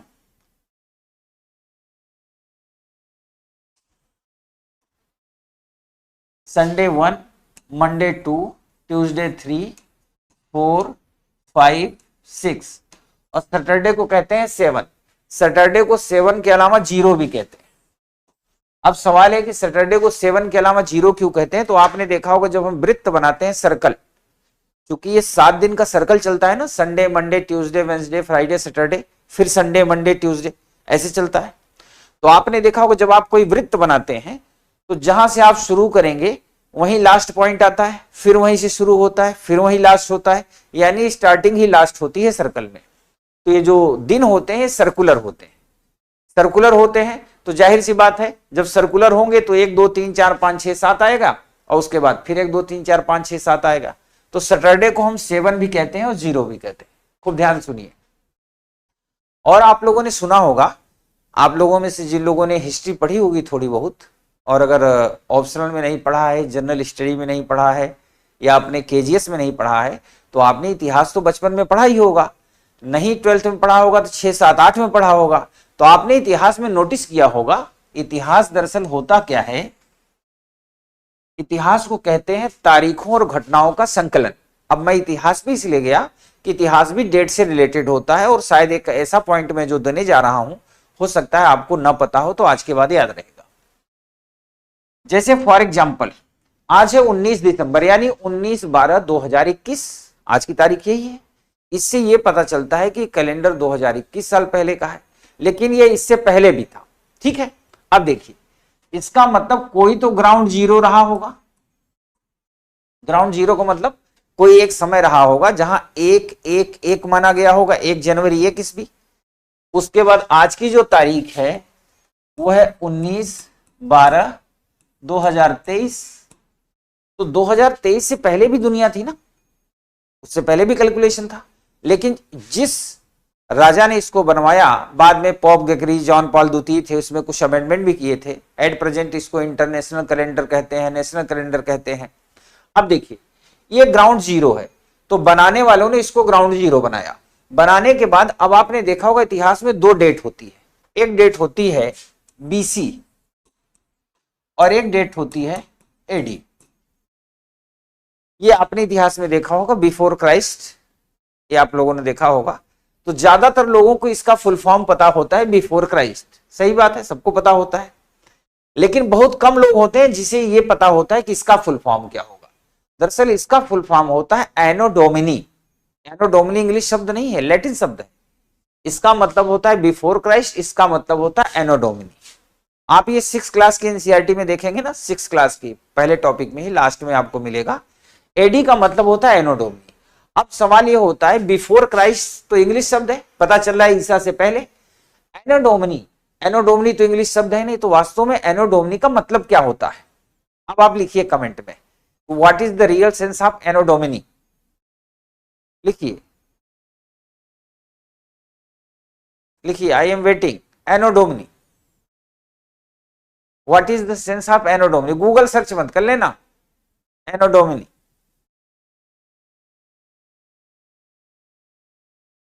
बिफोर क्राइस्ट तो बीसी का हो गया, एनो डोमिनी एडी का। What is the real sense of anno Duminy?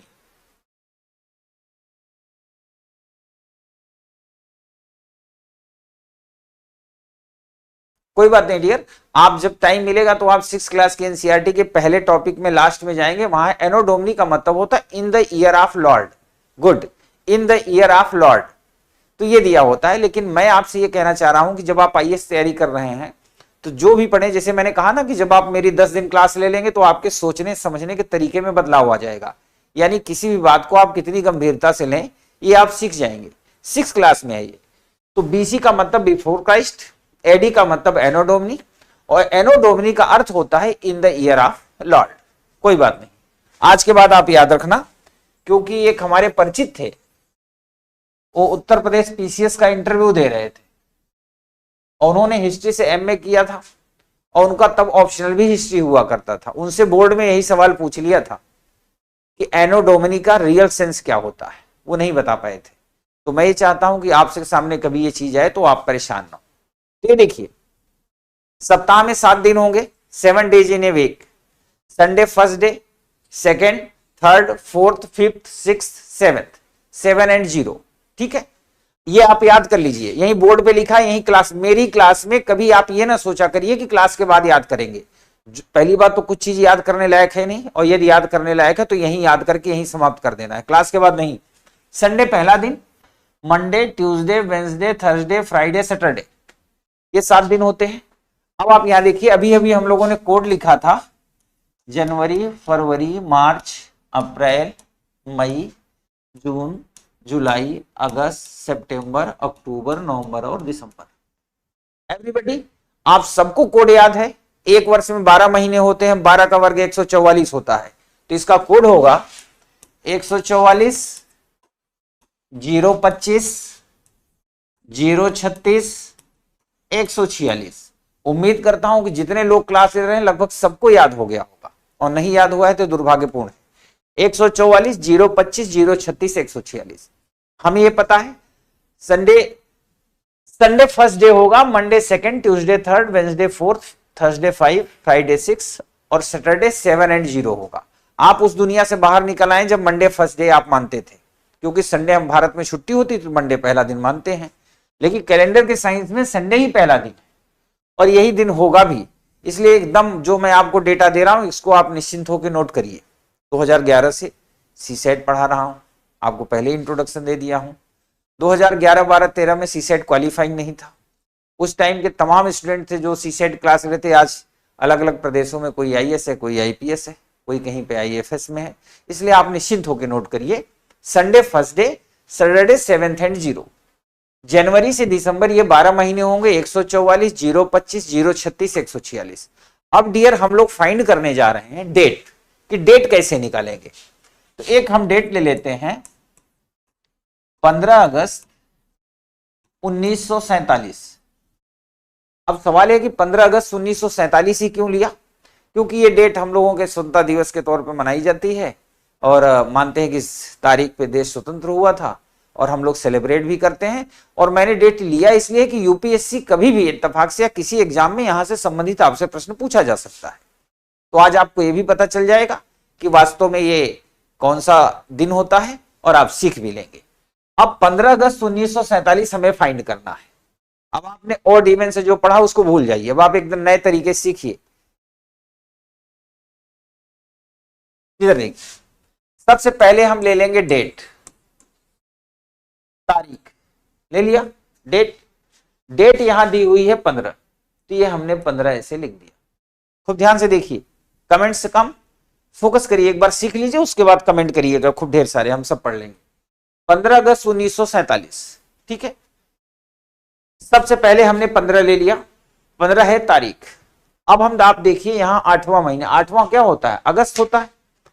1 2 3 4 5 6 7 8, लोग कहते हैं कैसे निकालेंगे कोड? यहां से देखो 144 025 036, यानी अगस्त का कोड क्या होगा? 3। तो यहां लिखेंगे आप माह का कोड। माह का कोड का मतलब कोड ऑफ मंथ। जो लोग इंग्लिश में हैं वो समझ लें, माह का कोड का मतलब कोड ऑफ मंथ। तो सबसे पहले हमने डेट ले लिया, डेट दी हुई थी। कोड अब आपको याद है, कोड आप आसानी से लिख सकते हैं। इसके बाद आप देखिए क्या है, वर्ष है 1947। आप वर्ष के अंतिम 2 अंक लेंगे, वर्ष के अंतिम 2 अंक, अंतिम 2 अंक क्यों लेते हैं, कैसे लेते हैं, इस पे भी हम डिस्कस करेंगे। वर्ष का अंतिम 2 अंक लेंगे तो क्या है? 47, 47 ले लिया। अभी तक कुछ नहीं किया हमने, तारीख दी हुई थी, तारीख ले लिया। अगस्त का कोड 3 है, 3 ले लिया। यहां 1947 लिखा था, वर्ष के अंतिम 2 अंक ले लिए। अंतिम 2 अंक लेने को एक छोटा सा काम और करना है, वर्ष के अंतिम 2 अंक, अंतिम 2 अंक तो लास्ट 2 डिजिट, अंतिम 2 अंक डिवाइडेड बाई 4। अंतिम 2 अंक को 4 से भाग देंगे। 4 से इसलिए भाग देंगे कि 4 वर्ष वाला लीप ईयर रहता है, इसलिए हम फाइंड कर रहे हैं। अंतिम 2 अंक को 4 से भाग देंगे, जो भागफल आएगा, भागफल को इंग्लिश में कहते हैं कोशंट, हिंदी में कहते हैं भागफल और इंग्लिश में कहते हैं कोशंट। वर्ष के अंतिम 2 अंक को जो 4 से भाग देंगे, जो भागफल आएगा वो लेंगे। तो अंतिम 2 अंक क्या है? 47। 47 में 4 से भाग देंगे तो भागफल क्या आएगा? 11। भागफल, शेषफल नहीं, भागफल जो ऊपर जाता है, लिख दिया। आप फिर ध्यान से सीख लीजिए। सबसे पहले तारीख ले लिया क्योंकि तारीख दी हुई थी। अगस्त महीने का कोड ले लिया क्योंकि कोड अब हमें याद है, कोड है 144 025 036 146, तो हमने कोड ले लिया। वर्ष के अंतिम 2 अंक में से 47 हमने ले लिया। अंतिम 2 अंक को हमने 4 से भाग दिया, 4 से भाग दिया तो भागफल आ गया 11। अब सबको जोड़ दीजिए, सबको जोड़ेंगे तो आएगा 76, यानी 76, ठीक है, 76 आ गया। अब आप क्या करिए, 76 को बाहर कर लीजिए। फिर ध्यान से सीख लीजिए। सबसे पहले तारीख लेते हैं, फिर महीने का कोड लेते हैं, फिर वर्ष के अंतिम 2 अंक लेते हैं, अंतिम 2 अंक को 4 से भाग देते हैं, जो भागफल आता है वो लेते हैं। सबको जोड़ दिया, 76 आ गया। अब आप बताइए, सप्ताह में 7 दिन होते हैं, सप्ताह में 7 दिन होते हैं, तो हमें अब दिन निकालना है। तो 76 को हम 7 से भाग दे देंगे, तो 7 दहम्मा 70, शेष कितना आ गया? 6। और 6 क्या होता है? फ्राइडे। 6 किसका कोड होता है? फ्राइडे का। तो जाहिर सी बात है कि 15 अगस्त 1947 को क्या होगा? सोमवार होगा, फ्राइडे। नोट कर लीजिए, नोट कर लीजिए, फिर मैं रिवाइज कराता हूं। नोट कर लीजिए।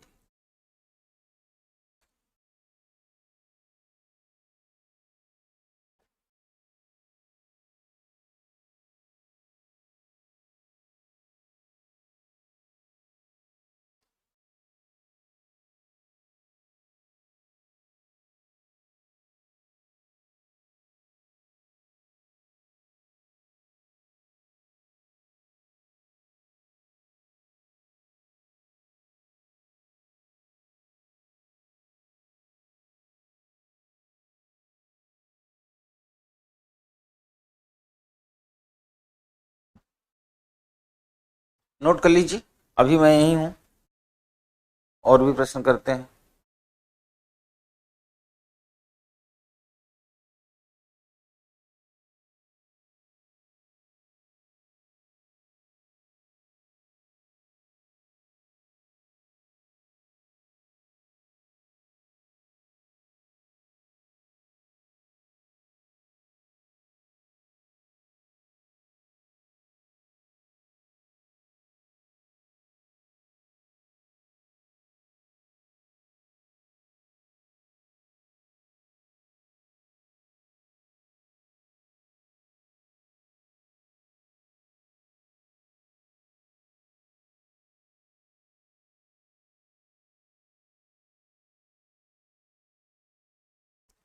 ठीक है डियर, मैं समझता हूं आप सबने नोट कर लिया होगा।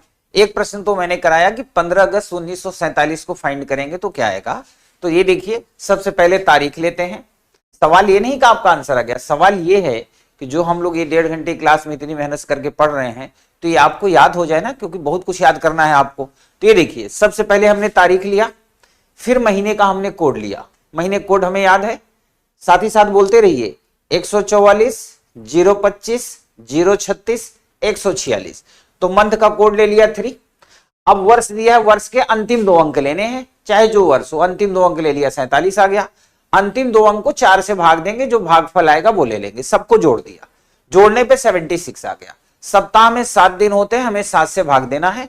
7 से भाग देंगे, जो शेष आएगा वो क्या हो जाएगा, दिन हो जाएगा। तो क्या हो गया, फ्राइडे।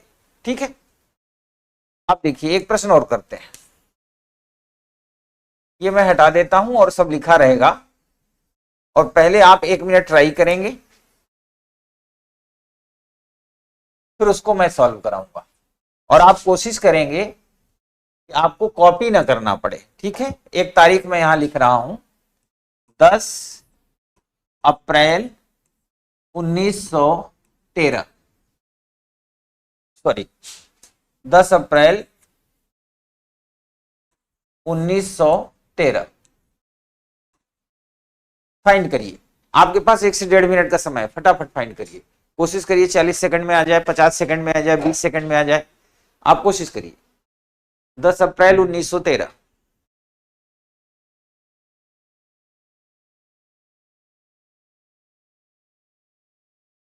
भागफल लेंगे बेटा, भागफल। ये जो यहां वर्ष के अंतिम 2 अंक में जब 4 से भाग देते हैं तो भागफल लेंगे, सबको जोड़ देंगे। 4 से क्यों भाग देके भागफल लेते हैं, हम निकालते हैं नंबर्स ऑफ लीप ईयर, इसलिए 4 से भाग देके भागफल लेते हैं। लेकिन जब सबका टोटल करेंगे फिर 7 से भाग देंगे। क्यों 7 से भाग देंगे, क्योंकि हम दिन निकाल रहे होते हैं ना, और सप्ताह में पता है 7 दिन होते हैं। कोशिश करिए।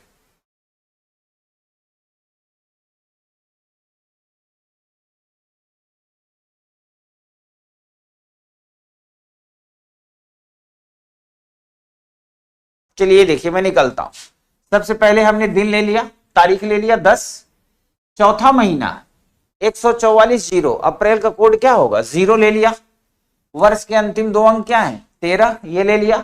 अंतिम 2 अंक को 4 से भाग देंगे तो भागफल कितना आएगा, 4 तिहाई 12, 3 जोड़ दिया, 3 3 6, 1 1 2, 26 आ गया।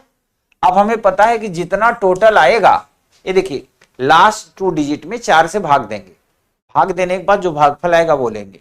तो 4 तिहाई 12, 3, तो 3 3 6 1 1 2, 26 आ गया। 7 से भाग देंगे, 7 त्रिक 21, 6 में से 1 घटाएंगे 5, और 5 किसको कहते हैं, थर्सडे को।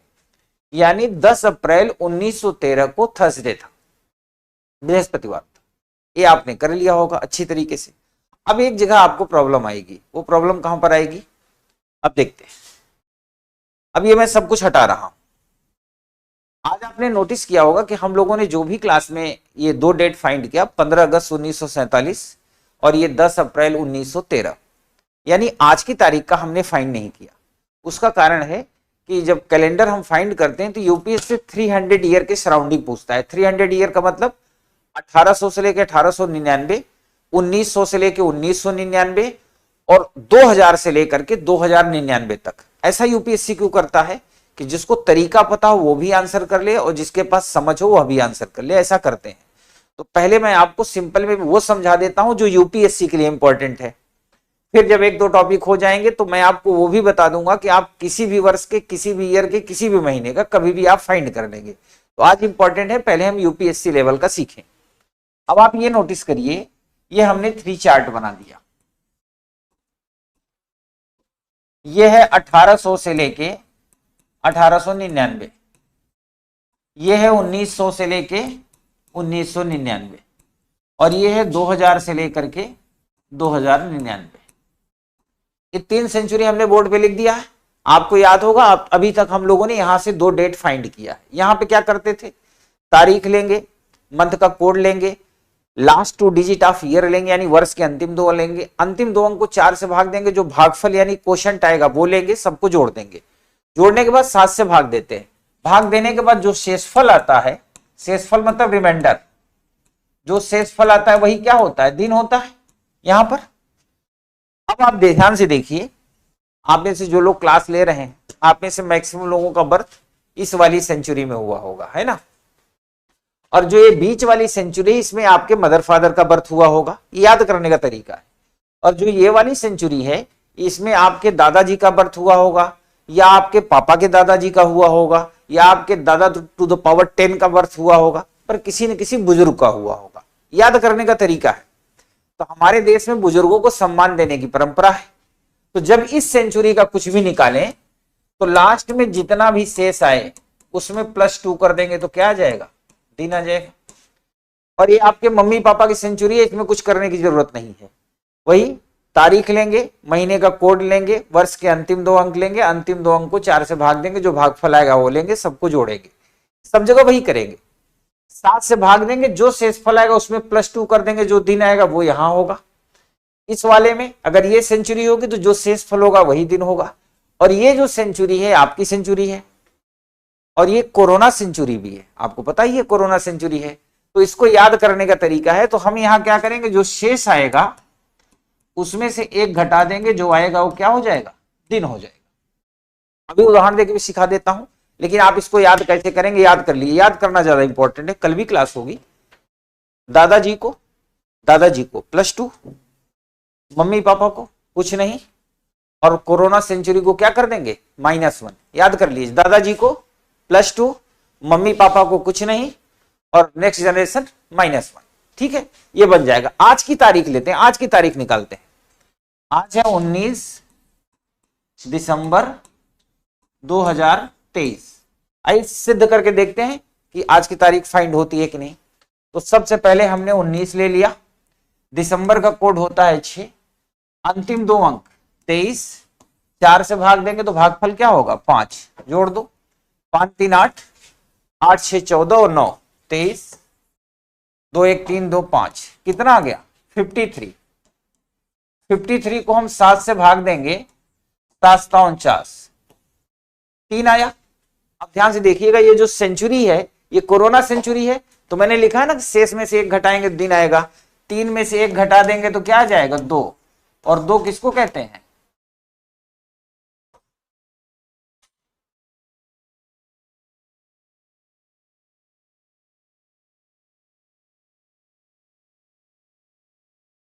सॉरी यहां 4 आएगा डियर, यहां 4 आएगा। 4 - 1 = 3, और 3 का मतलब आज क्या है, मंगलवार। तो ये हमारा आंसर आ गया। ये देखिए 13 में से 9 घटाएंगे 4, 4 में से 1 घटा दिया, क्या आ गया, 3, और 3 का मतलब मंगलवार। तो इस हिसाब से आपका आ गया। कल फिर क्लास होगी, आज टाइम इजाजत नहीं दे रहा है, पर आप सबसे मैं रिक्वेस्ट करूंगा कि कल क्लास में हम इसको रिवाइज भी कराएंगे, और ये टॉपिक को कल पूरी तरह से सीरियसली पढ़ेंगे। पर आज का टास्क यही है, 144 025 036 146, ये आप याद रखिएगा। शेष हम लोगों की कल